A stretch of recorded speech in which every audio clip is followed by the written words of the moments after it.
Next, we have Lisa Lawley. Lisa works at Kermode Friendship Society and is the manager of the Circle of Life program in Terrace, BC. She brings forth her life experience in the work she does with mothers struggling with addictions. She is a mother of 6, and she has 3 children diagnosed with alcohol-related neurodevelopmental disorder, or ARND. Lisa, welcome.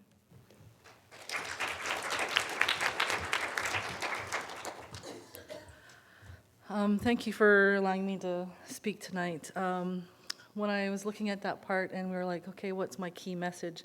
And we're talking about, okay, I'm not a person that likes to have slides because I just like to talk and not have to worry about looking at what I wrote down or anything. So I trust the Creator, and it goes to my heart and comes out of my mouth, and if I'm done, I'm done. So whether I'm done in 8 minutes or 2 minutes. I'm Tahltan, Tlingit, English, and Japanese. So I've been, I've got my variety of cultures, but the strongest part of my culture was being Tahltan and learning about my culture. When I grew up, it was tough. So there was a disconnect. And that's one of those things about creating safe places for women. And especially with Aboriginal women, we really need to take a look at that. We need to understand, why are women drinking? Why are women self-medicating during pregnancy? Women do not want to hurt their children. We need to create a safe place for these women to come forth. I've been working for Kermode Friendship Society for 12 years. And when I first kind of stepped on, when I lived in Dease Lake, I kind of looked at, I was doing pregnancy outreach and building blocks. And that's when I started to learn about FASD. I had no clue about it really before. I'd heard a little bit of stuff about being pregnant. Didn't matter to me, really wasn't thought.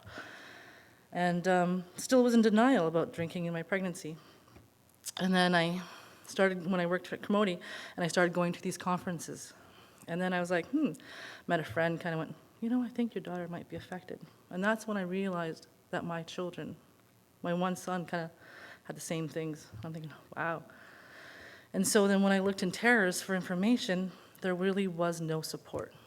There was nothing safe. Coming to these conferences, it wasn't safe. There was no place where women can come and talk, especially Aboriginal women. So I'm a stubborn woman. So what I did, and thank God that my executive directors always believed in what I said, is I started looking at how do we prevent and how do we support these women? How do we make safe places for these women to come forth? Because if I didn't feel safe, and I'm a very strong woman and I'll tell you what I think, and I will challenge your thoughts. If I cannot come forth and talk and feel safe, then what about those women that don't have voices? And then we always talk about, and I love what the parts with the Aboriginal communities and looking at spirituality and things like that, because those are important pieces. Because especially with Aboriginal women, we've lost a piece of us. There's an identity loss, and we need to find that. And one of those big pieces of it is healing our souls. Women, birth mothers, need to heal. And how do you want to prevent women from drinking during pregnancy? We need to start working on healing them and helping them, creating that safe place where they can come in. So for me, when my administration assistant, if I see her roll her eyes at any of my clients, I sit her down and have a talk with her and talk to her about, you need to be aware of your body language, because for me, it affected me. It still happens in these conferences, and it's really hard because sometimes, you're standing there, you're a birth mother, and nobody knows you're a birth mother, and you hear these women start talking. And you're kind of like, it's still happening. It's still not safe today. It's still not safe. We need to create safe places. We need to start addressing people who still judge mothers. You want mothers to come forth? You need to create the safe place. You need to challenge your workers. You need to make them realize where they're coming from. And if they have issues, then they need to go and heal that themselves. Whenever my staff have an issue with something, I always ask them, what are they teaching you?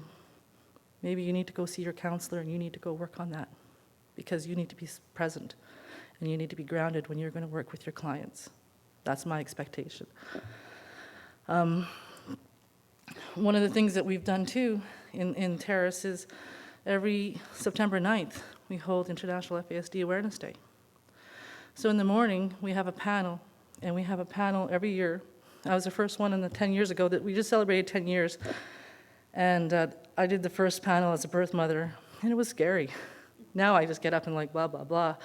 I think, aren't you guys getting bored of me talking now? Like, you know, but this past year I had Diane Melvin come up. We did 2 days. In the morning, the first day we had just birth parents, adoptive parents, foster parents in a circle, and we just talked. Unfortunately, we didn't really have that many foster parents or adoptive parents, but we had a lot of birth parents. And we actually had a couple of teachers who accidentally came at the wrong time. But they enjoyed it, right? They really enjoyed it, and they got an eye-opening about understanding us as birth mothers, as parents. And they were like, we can't believe how much we just learned.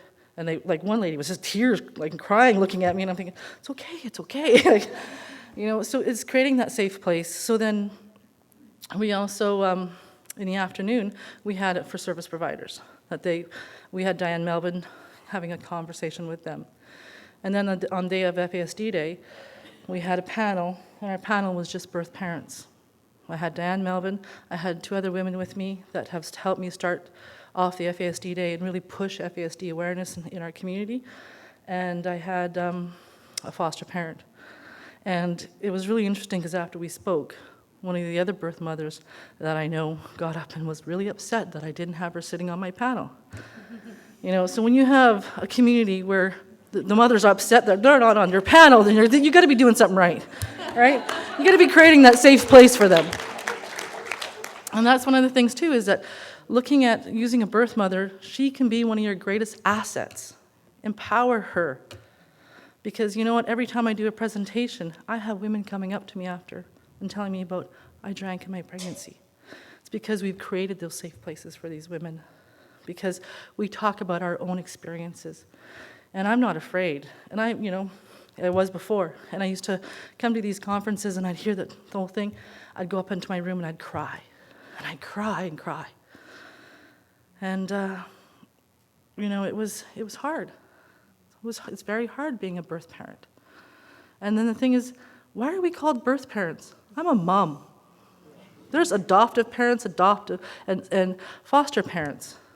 I'm mom. I'm the biological mother. I should be just called mom, right? And then, so there's a label that's put on us. And we need to start addressing that. And we need to start making people aware of those pieces. And I had a poem that I was supposed to read tonight from one of the mothers. She's a grandmother, and her and her daughter, Jerilyn and Wanda, they worked with me. Her and us 3 women were the ones who started our FASD Day. And I forgot to tell you, in the afternoon of our FASD Day, we celebrate. We celebrate life. We celebrate people who have FASD. My children are very proud of who they are. My one daughter said to me, Mom, I was never embarrassed about having FASD. I am unique. I am me.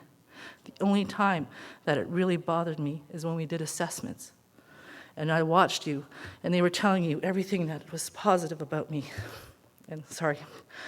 Then all of a sudden, they told you the deficits. And I watched your face drop. That's the only time I hated having FASD.